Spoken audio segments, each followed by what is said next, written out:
ठाण्यात आयोजित परिवहन विभागाच्या एका महत्त्वाच्या कार्यक्रमाला भाजपच्या एकाही नेत्यानं हजेरी लावलेली नव्हती।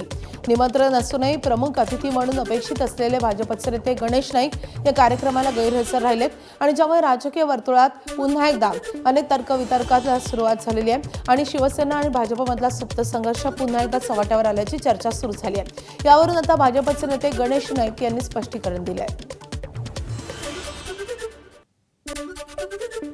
मला आमंत्रण आलं तर आम्हाला आलं तर का नाही,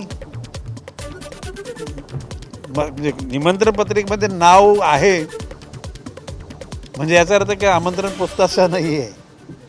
आता हे आम्ही माझे दोन्ही पी आहेत, माझे OSD आहेत, आम्हाला आमंत्रण नाही आलं। आणि दुसरे ठीक आहे, तर तो उत्तर भारतीयांचा तो काय रिक्षाचा काय म्हणजे त्यांना प्रशिस्त पद्धत देण्याचा ना, ठीक आहे, ते ठीक आहे, प्रोटोकॉलप्रमाणे सगळ्यांची नावं टाकावं लागतात, ऐकला का।